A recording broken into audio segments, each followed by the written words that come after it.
Bonjour et bienvenue à tous pour ce 23e jour. Saint Joseph, ami de la pauvreté, priez pour nous. Courage, tenez bon, on est bientôt à la fin de notre préparation de cette consécration à Saint Joseph.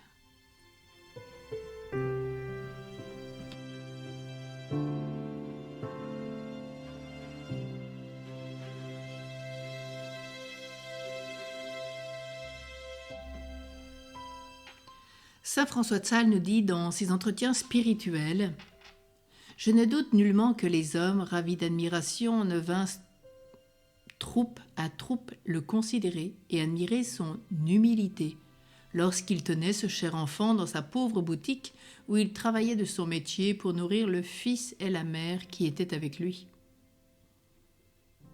Saint Joseph n'attendait rien du monde, il n'avait ni ambition ni désir d'être connu. Au cours des siècles, les gens se sont souvent demandé quelles étaient la situation financière et les conditions de la vie de la Sainte Famille. Pour répondre à cette question, il suffit de lire le Nouveau Testament. La Sainte Famille était pauvre, très pauvre. Saint Joseph était si humble et pauvre aux yeux du monde que les rois mages qui entrèrent dans l'étable à Bethléem ne s'avisèrent même pas de sa présence. Confère Matthieu 2,11. Lorsque la Sainte Famille se rendit au temple de Jérusalem pour accomplir le rituel juif de purification de la couchée, Joseph ne put même pas se permettre d'acheter un agneau pour le sacrifice. Lévitique 12, les versets 6 à 7.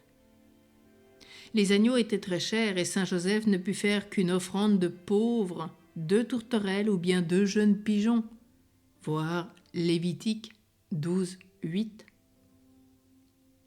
La Sainte Famille vivait de la divine providence. Si l'enfant Jésus n'avait pas reçu d'or, d'encens et de myrrhe de la part des mages à Bethléem, confère Matthieu 2,11, il est probable que Saint Joseph n'aurait pas eu assez d'argent pour acheter à sa famille des vivres et d'autres produits de première nécessité quand ils s'enfuirent en Égypte. Lorsqu'ils quittèrent Nazareth pour Jérusalem afin d'y être recensés, ils n'apportèrent pas beaucoup de choses avec eux car ils s'attendaient à retourner à Nazareth. C'est via ces dons des mages que la providence de Dieu prit soin de la Sainte Famille.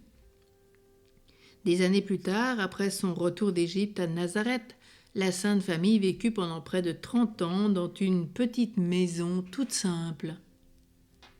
Saint Matthieu nous dit au chapitre 5, verset 3, « Heureux les pauvres de cœur, car le royaume des cieux est à eux. » Vous êtes-vous déjà demandé ce que cela signifie réellement ? Jésus dit-il que la pauvreté est merveilleuse ? Non, ce n'est pas ce qu'il dit. Ce qu'il dit, c'est que ceux qui vivent détachés des choses de ce monde ne sont pas loin du royaume des cieux.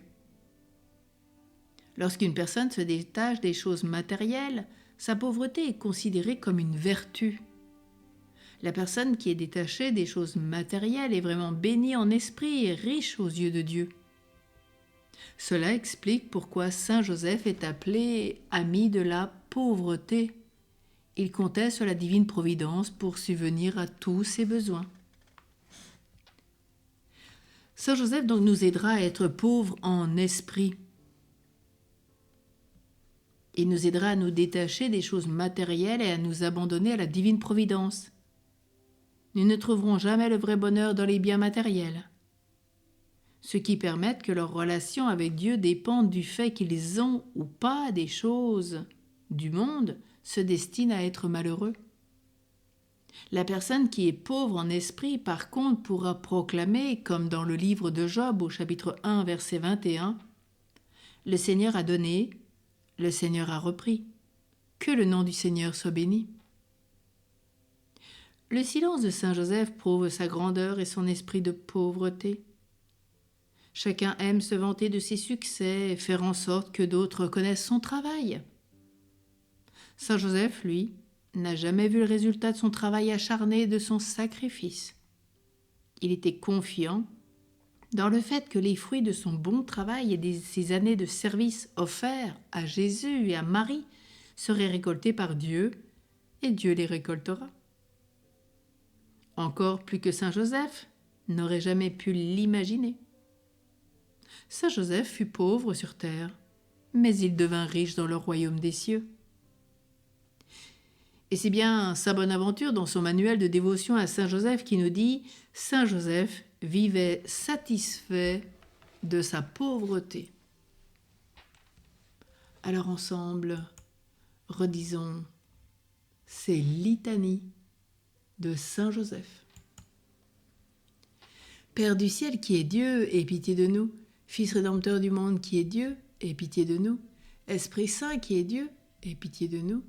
Trinité Sainte qui est un seul Dieu, aie pitié de nous. Sainte Marie, prie pour nous. Saint Joseph, prie pour nous. Honneur de la famille de David, prie pour nous.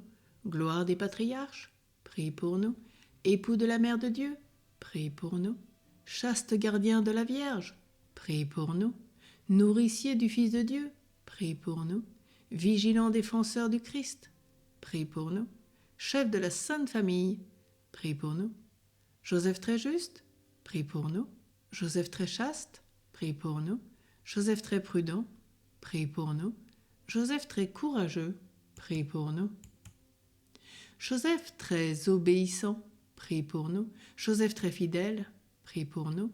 Merveille de patience, prie pour nous. Ami de la pauvreté, prie pour nous.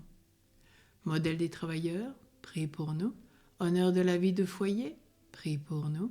Gardien des vierges, prie pour nous. Soutien des familles, prie pour nous. Consolation des malheureux, prie pour nous. Espérance des malades, prie pour nous. Patron des mourants, prie pour nous. Terreur des démons, prie pour nous. Protecteur de la Sainte Église, prie pour nous. Prions.